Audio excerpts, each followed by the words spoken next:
పరిశుద్ధ గ్రంథంలో నుంచి ఇరిమియా గ్రంథము 31వ అధ్యాయము 1-2 వచనాలు మనం జ్ఞాపకం చేసుకుందాం. ఇరిమియా గ్రంథము 31:1-2 వచనాలు. యెహోవా వాక్కు ఇది: ఆ కాలమున నేను ఇశ్రాయేలీయులకి వంశములందరికీ దేవుడై ఉందును, వారు నాకు ప్రజలై ఉందరు. యెహోవా ఇలాగ సెలవిచ్చుచున్నాడు: ఖడ్గమును తప్పించుకున్న వారు ఇశ్రాయేలీయులు విశ్రాంతి నందునట్లు నేను వెళ్ళుదునని అనుచున్నాడు. చాలండి ప్రియమైన దేవుని వారలారా, ఇక్కడ దేవుడు సెలవిచ్చిన మాటను మనం జ్ఞాపకం చేసుకుంటాం 2 వచనాల్లో. ఇక్కడ యెహోవా అంటే తండ్రి అయిన దేవుడు మాట్లాడుతున్న మాటను మనం జ్ఞాపకం చేసుకుంటున్నాం. యెహోవా వాక్కు ఇది: ఆ కాలం అంటే యేసుక్రీస్తు వారి భూలోకానికి రాక మునుపు 2000 సంవత్సరాల పూర్వమే జరిగిన వాక్యాన్ని మనం జ్ఞాపకం చేసుకున్నాం. ఈ రోజు 2020 సంవత్సరంలో గత జరిగిపోయిన అంటే యేసుక్రీస్తు వారు రాకముందు చెప్పిన మాట ఇర్మియా ద్వారా. ప్రియ దేవులారా, ఈ వాక్యాన్ని చూసినట్లయితే యెహోవా వాక్కు ఇది: ఆ కాలమున నేను ఇశ్రాయేలు వంశములందరికీ దేవుడై ఉందును. ప్రియమైన దేవుని వలరా, ఇది దేవునికి మానవునికి ఉన్న సంబంధం. దేవుడై ఉందును, వారు నాకు ప్రజలై ఉందరు. అంత మాత్రం కాదు, యెహోవా ఎలాగూ సెలవిచ్చుచున్నాడు: ఖడ్గము తప్పించుకున్న వారు జనులు అరణ్యములో దయనందుదురు. దయ అంటే మీకు తెలుసండి, దయ అంటే దేవుని కృపను బట్టి లేదా దేవుడు చూపించిన విధానం బట్టి ఈ మాత్రం ఉన్నామని చెప్పి. అంటే చాలా మందికి ఆ మాట రాదు. బాగానే ఉన్నామండి అని చెప్తారు, బాగానే ఉన్నాం పర్లేదు అని అంటుంటాం. కానీ దాని ముందు దేవుని దయ అంటే మనకి చూసినట్లయితే ఇశ్రాయేలు ప్రజలందరూ కూడా దేవుని దయ ఉన్నది. అంత మాత్రం కాదు, వాళ్ళకి వాక్యం ప్రత్యక్షమైంది, వాళ్ళకి వాక్యం పొరుగుగా ఉంది. అంత మాత్రమే కాదు, వాళ్ళున్న పరిస్థితిని బట్టి దేవాది దేవుడు ఈ వాక్యాన్ని ఇశ్రాయేలు ప్రజలకి పంపించడం జరిగింది. ఎందుకంటే వాళ్ళు అరణ్యంలో దయను పొందుకున్నారు. అంటే మామూలుగా ఉన్నారు ఇశ్రాయేలు ప్రజలే, కానీ వాళ్ళ భక్తి లోపించడం ద్వారా అరణ్యంలో ఉన్న ఆ స్వభావాన్ని కలిగి ఉన్నారు. అంత మాత్రం కాదు, ఉన్నప్పుడు ఆయన దయ వారికి పంపించినట్లుగా లేఖనం ద్వారా సెలవిచ్చిన మాటను మనం జ్ఞాపకం చేసుకుంటాం. వంశములందరికీ అంటే ప్రతి ఒక్క కుటుంబానికి దేవుడు ఇచ్చిన ఆదేశాలను మనం జ్ఞాపకం చేసుకుంటూ వస్తూ ఉన్నాం. ఇక్కడ చూసినట్లయితే ప్రియమైన దేవుని వారలారా, యెషయా గ్రంథము 44వ అధ్యాయము 3వ వచనం చూసినట్లయితే అక్కడ భక్తుడు కనపడుతున్నాడు. యెషయా గ్రంథము 44:3వ వచనం చూసినట్లయితే నేను తప్పిగల వారి మీద నీళ్లను ఎండిన భూమి మీద ప్రవాహ జలములను కుమ్మరించెదను, నీ సంతానము మీద నా ఆత్మను కుమ్మరించెదను, నీకు పుట్టిన వారందరినీ నేను ఆశీర్వదించేదను. ఇదండి ఇశ్రాయేలు వంశములందరూ కూడా అక్కడ మీకు కనపడతా ఉన్నారు. అంత మాత్రం కాదు, ఇది ఎవరి గురించి రాయబడింది అన్నది మనం ప్రశ్న వేసుకోవాలి. యాకోబు గురించి రాయబడింది. అక్కడ మీకు ఫస్ట్ రోజుల్లో యాకోబు ఏర్పాటు చేసుకున్న ఇశ్రాయేల్ నిర్మించిన వాడు ఇలాగూ సెలవిచ్చుచున్నాడు. ప్రియమైన దేవుని వారలారా, సెలవిచ్చేది ఎవరు అంటే తండ్రి అయిన దేవుడు. యాకోబు ఒక సేవకుడుగా మీకు కనపడతా ఉన్నాడు 1:1. అయినను నా సేవకుడు అనే యాకోబు, ఇది మనం గుర్తుపెట్టుకోవాలి. ఒక సేవకుడు మాట్లాడుతూ ఉన్నాడు, సేవకుడితో దేవుడు మాట్లాడుతున్నాడు. అందుకే దేవునికి మానవునికి ఉన్న సంబంధం మనకు తెలియాలి. ఇక్కడ దేవుడు సెలవిచ్చిన మాట నా సేవకుడైన యాకోబు. ఈ యాకోబు అన్నదమ్ములు ఎంతమంది అండి? 2. ఒక తల్లి ఒక తండ్రి. అంత మాత్రమే కాదు, అన్నదమ్ములు 2 కూడా, ఏశావు యాకోబు. 2 కూడా చక్కగా అన్నదమ్ములుగా పిలువబడతా ఉన్నారు. బైబిల్ గ్రంథంలో ఆదికాండంలో చూసినట్లయితే వీళ్ళిద్దరూ ఎవరు పుట్టారో మనకు తెలియాలి. అమ్మా ఎవరు పుట్టారు? ఇస్సాకు రెబ్కాకు పుట్టారు. వీళ్ళిద్దరూ పుట్టిన టైంలో ప్రియమైన ఇస్సాకు మరి రెబ్కా కూడా చాలా గ్యాప్ తర్వాత పిల్లలు కలగడం జరిగింది. అప్పటికే చాలా మాట్లాడింది. అమ్మ గొడ్రాలు అని చెప్పి అని అనుకోవడం అంటే గ్యాప్ వచ్చేప్పటికి అలా అనేస్తారంటే దేవుడు సంకల్పం ఏ టైంలో ఏది జరగాలో జరుగుద్ది. కానీ ఈ మానవుల స్వభావం చూడాలి. జనులు అన్నారు కదా ఇందాక ఫస్ట్ మాటలు చూసిన ప్రకారంగా జనులు అంటే మనుషులు ఏ పరిస్థితిలో ఉన్నా చూడండి. అప్పటికి ప్రియమైన దేవుని వల్ల ఇస్సాకు రెబ్కా ఇద్దరికి వివాహం అయింది. వివాహం అయిన తర్వాత ఏషావు పుట్టాడు. తదుపరి వెంటనే యాకోబు పుట్టాడు. ఎలా పుట్టారు తెలుసండి? ఒకరికొకరు పట్టుకొని పుట్టారు. మీకు తెలియాలి లోతైన మాట. పట్టుకొని పుట్టారు.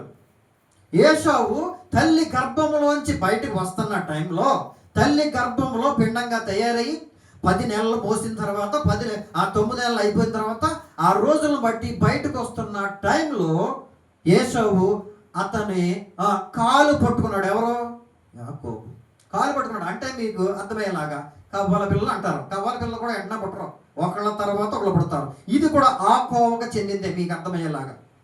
అంటే కాలు పట్టుకొని, మడికాలు పట్టుకొని ఇతను యాకోబు బయటికి రావడం జరిగింది. వెంటనే ఏషావు తర్వాత యాకోబు బయటికి రావడం జరిగింది. అంటే లేట్ అయిన సమయానికి ఆ స్త్రీ లేదా మరి ఇస్సాకు భార్య రెబ్కా కొంత సమయాన్ని కొంత గ్యాప్ వచ్చే పాటికి ప్రియమైన దేవుడు అలా మాట పడింది. అయినప్పటికీ కూడా ఆ మాట వెంటనే బుద్ధి చెప్పడానికి లేకపోతే ఎందుకో తెలియదు కానీ దేవుడు ఏం చేశాడు? వెంటనే చక్కటి బిడ్డలు ఇచ్చాడు. ఆయనే ఏషావు, యాకోబు. ఇద్దరు కూడా ఎవరి పనిలో వాళ్ళు ఉంటున్నారు. ప్రియమైన దేవుని వాళ్ళరా, కుమారుడిగా యాకోబు ఒక చిన్న వయసులో ఉన్న టైంలో ప్రియమైన దేవుని వాళ్ళరా, అంటే 2వ వాడిగా ఉన్నాడు యాకోబు. యాకోబు 2వ వాడిగా ఉన్న టైంలో ప్రియమైన దేవుడు అతను ఇంటి దగ్గరే ఉంటున్నాడు. యాకోబు ఇంటి దగ్గరే ఉంటున్నాడు. యాకోబు ఇంటి దగ్గర ఉంటున్నాడు. ఏషావు ఒక ఏటకి బయలుదేరుతా ఉన్నాడు ఎప్పటికప్పుడు. అంటే వాళ్ళకి జీవనోపాధి జరగడానికి ఏటగా బయలుదేరుతున్న టైంలో కుటుంబాన్ని పోషించేది పెద్ద కుమారుడు. తండ్రికి ఇష్టమైంది పెద్ద కుమారుడు. బాగా వినాలి మీరు. తల్లికి ఇష్టమైన బిడ్డ యాకోబు. యాకోబుని మాయ చేయడానికి యాకోబు ఏషావును మోసం చేయడానికి ఒక తల్లి ఎన్నిక చేసుకుంది. వాళ్ళ తల్లి ఎవరో? రెబ్కా. చెప్పాలి మా సమాధానం. రెబ్కా ఎన్నిక చేసుకుంది. అరే బాబు, నానా నా ముద్దుల కొడుక, 2వ కొడుక అంటే ఆ కొడుకు పుట్టలేదే ఏంటి? చాలా బాధపడుతుంది మాట. కానీ ప్రియమైన దేవుని వాళ్ళారా, ఎరా నేను చనిపోవడానికి సిద్ధంగా ఉన్నాను, అయినా నా కొడుకు నిండా ఆకలేస్తుంది, ఒక జంతువుని వధించి మంచి కూర వండి నాకు పెడితే నాకు తినాలని ఉంది, నిన్ను ఆశీర్వదించాలని ఉంది అని చెప్పి పెద్ద కొడుకు చెప్తా ఉంటాడు. ఎవరో? ఇస్సాకు. చెబుతున్న టైంలో ఈవిడ ఉంది భార్య. ఈయన్ని పెద్ద కొడుకుని పిలిచి పెద్ద కొడుకు లేని టైంలో చిన్న కొడుకుని పిలిచి, రండి రబ్బా, ఇదిగో ఇలా చేస్తే బాగుంటుంట, అలా చేస్తే బాగుంటుంట నేను ప్లాన్ ఇచ్చేస్తుంది, అల్లేస్తుంది. ఎందుకు? అతని కళ్ళు లేవు. ఎవరికి? భర్త కళ్ళు లేవు. ఇస్సాకు కళ్ళు లేని టైంలో ఇక్కడ చేస్తున్న మ్యాజిక్లు చూసారండి. అంటే ఆనాటికి క్రీస్తుకు పూర్వం కానివ్వండి ఈ రోజు, అంటే ఈ కాలం, ఇందాక మనం చదువుకున్నాము, ఈ కాలం వరకు కూడా ఈ కార్యక్రమాలు జరుగుతున్నాయి. సమానంగా చూడాలి బిడ్డల్ని. ప్రియమైన దేవుని వల్ల అంత మాత్రం కాదు, ఏషావు లాంటి యాసం కట్టి మీకు అందరికి అర్థమయ్యేలాగా ఆ జంతువులు వధించి ఆ ఎంట్రుకలు తొడిగి ఆ మెడకి ఎంట్రుకలు అంటించేసి, అంటే ఈ ఏషావుకి ఎంట్రుకలు ఉంటాయి అన్నమాట. ఎర్రని వాడు, చక్కని వాడు. యాకోబు అంటే ఏంటంటే మోసగాడు అని అర్థం. అర్థమైపోయి ఉంటుంది మీకు. అంటే ఒక అన్నీని మోసం చేయడానికి ఒక తల్లి మేకప్ చేస్తా ఉన్నది ప్రియమైన దేవుని వాళ్ళారా. అందుకే ఈ పేరు మోసగాడు. ఫస్ట్ కొడుకు పేరు ఎర్రనిగా చక్కనిగా ఉన్నాడు కనుక అని పేరు ఏంటంటే ప్రియమైన దేవుని షావు. ఇద్దరు కొడుకులు సమానంగా పెంచుకోవచ్చు కదా, చక్క చూడొచ్చు కదా. ఎందుకు మళ్ళీ ఈ పిల్లలు ఎలా పుట్టారనుకున్నారు? రెబ్కాగా పుట్టారండి. మీ బాగా చెప్తున్నారు, రెబ్కాగా పుడతారు, ఆడపిల్లలుగా పుడతారు కాదని నేను అంటలేదు. ఏమకి చాలా గ్యాప్ తర్వాత పిల్లలు పుడుతున్న టైంలో ఇస్సాకు కన్నీటితో మొర్ర పెట్టి ప్రార్థన చేశాడు, యాచనలు చేశాడు, యాగం చేశాడు. అన్ని చేసిన తర్వాత ఇస్సాకు మొర్ర విని ప్రియమైన దేవుని వాళ్ళారా, ఇస్సాకు మొర్ర విని ఆ మొర్ర ఆలకించి చక్కగా ఆమె గర్భంలో పడేలాగా వీరిద్దరు కూడా దేవుడు ఏర్పాటు చేసుకున్నాడు. అంటే మొర్ర ఆలకించాడు, అంటే ప్రార్థన ఆలకించాడు. అంటే మానవులకి దేవుడికి ఉన్న సంబంధం మనకు అర్థం అవ్వాలి. అంటే ఇస్సాకు మొర్ర దేవుడు ఆలకించాడు. వాళ్ళిద్దరికి ఉన్న సంబంధం మనకు తెలియాలి. మానవుడికి దేవునికి ఉన్న సంబంధం ఉందో కనుక ఇస్సాకు మొర్ర పెట్టగానే ఇద్దరు కుమారులు కడుపున పడడం జరిగింది. ప్రియమైన దేవుని వల్ల కడుపున పడడం ఒకటే కాదు, అక్కడ ఏమంటున్నాడు చూసినట్లయితే 3వ అధ్యాయము చదివాం కదండి, 44:3 చూసినట్లయితే దప్పికున్న వారి మీద. అంటే దప్పిక అంటే మీకు అందరికీ అర్థమయ్యేది ఏంటి? వృద్ధాప్యులు ఉన్న వారికి అయితే ఒక గెంజి, అది సిలువలో కూడా ఉంది. దప్పిక అనే మాట సిలువలో పలికే మాట కూడా, సిలువలో పలికినప్పుడు కూడా దప్పిక అని రాయబడి ఉంది. ఇక్కడ చూసినట్లయితే అంటే క్రీస్తు పూర్వం ఇది, అది క్రీస్తు శకం సిలువలో మాట. ఇక్కడ చూసినట్లయితే దప్పికున్న వారి మీద నీళ్లను, ఎండిన భూమి మీద ప్రవాహ జలములను కుమ్మరించెదను. అంత మాత్రం కాదు, నీ సంతానము మీద నా ఆత్మను కుమ్మరించెదను. అమ్మ చూస్తున్నారా? బైబిల్ చూస్తున్నారా? 44 యెషయా గ్రంథము 3వ వచనం. బైబిల్ చూడాలి, కరెక్టా కాదా పాస్టర్ గారు చెప్తున్నది. దేవుడు మనతో వాక్యంతో మాట్లాడుతున్నాడా లేదా చూడాలి. 2వ లైన్లో ఎండిన భూమి మీద ప్రవాహ జలములను కుమ్మరించెదను, నీ సంతానము మీద నా ఆత్మను కుమ్మరించెదను, నీకు పుట్టిన వారందరినీ నేను ఆశీర్వదించేదను. ఎవరంటే ఆశీర్వదించేది? దేవుడు. ఇప్పుడు రెబ్కాను ఎవరు ఆశీర్వదించారు? దేవుడు ఆశీర్వదించాడు. ఇస్సాకుని ఎవరు ఆశీర్వదించాడు? దేవుడు ఆశీర్వదించాడు. అబ్రహాంని ఎవరు ఆశీర్వదించాడు? దేవుడు ఆశీర్వదించాడు. ఎప్పుడు? వాగ్దానం చేశాడు. అబ్రహాంకి వాగ్దానం చేశాడు, నువ్వు బాధపడకో, నీకు బిడ్డనిస్తా. అంత మాత్రమే కాదు, పైకి చూడు కింద చూడు అని చెప్పన్నాడు. అంత మాత్రమే కాదు, చూస్తున్నట్లే దేవుడు వాగ్దానం ఇచ్చినట్లే వారిని ఆశీర్వదించాడు. అక్కడ మీకు కనపడతా ఉంది. ఎండిన భూమి ఏంటో మనకు అందరికి అర్థం అవ్వాలి. అమ్ములు, ఎండిన భూమి ఏంటో మనకు అందరికి అర్థం అవ్వాలి. ఎండిన భూమి అంటే ఏంటి? మీ పొలం అనుకున్నారా? పొలం నేల కాదురా. ఎండిన భూమి అంటే ఈ భూమి మీద మనుషులందరూ ఉన్నారు. మనుషులందరూ ఉండి కూడా వయసులో ఉన్నవాడు కూడా ఎండిపోవడానికి కారణం ఏంటనుకున్నారు? ఆత్మ కుమ్మరించబడకపోవడం. భూమి అంటే ఇదండి.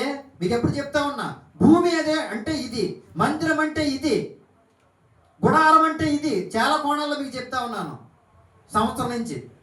గుడారం అంటే ఒక ఇల్లు, అంటే ఇది ఒక ఇల్లుగా తయారు చేసుకున్నాడు. మందిరం అంటే ఇది మాకు కనపడేదంతా ఒక మందిరం. కానీ దేవుడు నీ దేహము దేవుని ఆలయం అన్నాడు, ఇది కూడా మందిరమే.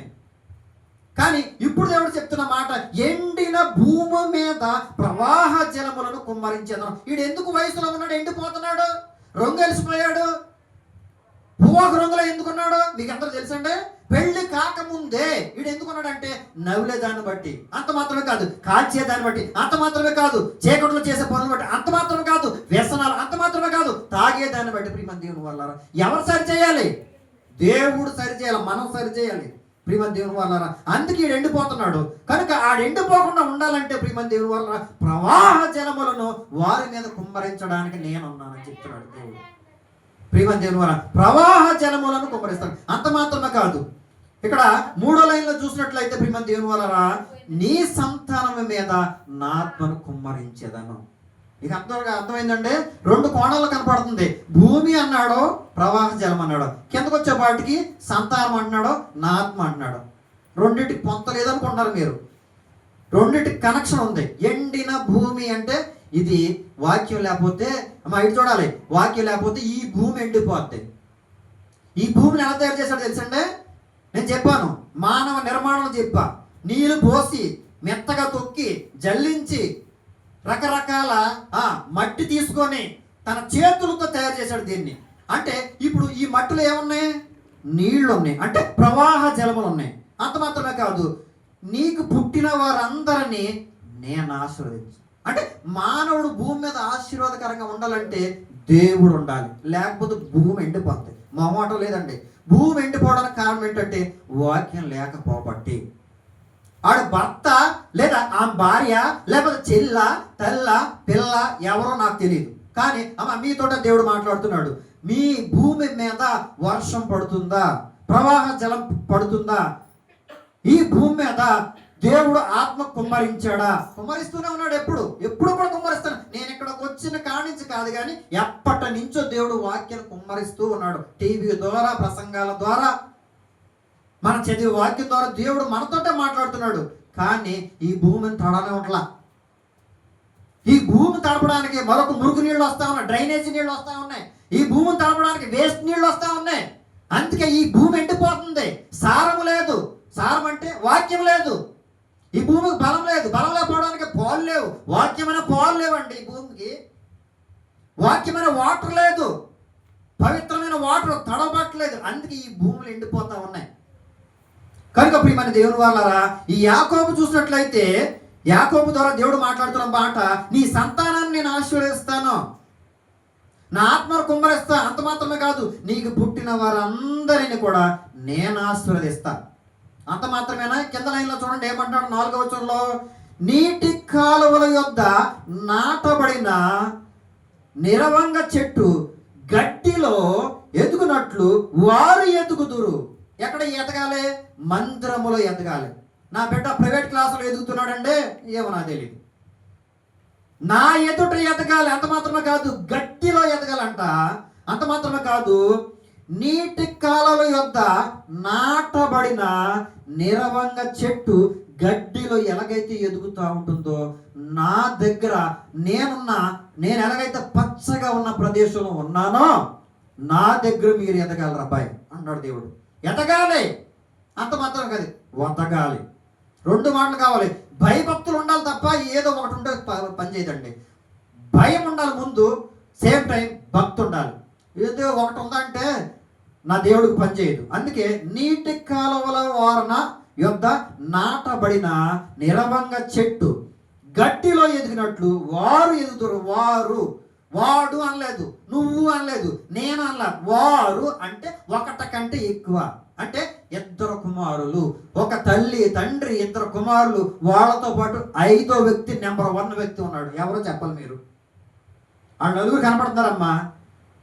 ఇస్సాకు, రెబ్కా, ఏశావు, యాకోబు. ఇంకో మనిషి ఉన్నాడు. ఎవరు? దేవుడు ఉన్నాడు. మొట్టమొదటిగా నేను చెప్పినప్పుడు మా ఇంటి దగ్గర కూడుకులో కూడా మేము ఎంతమంది అనుకున్నారు అని అంటే అందరూ 4 అడుగు చూపించారు. మేము 4 కాదు, మేము 5.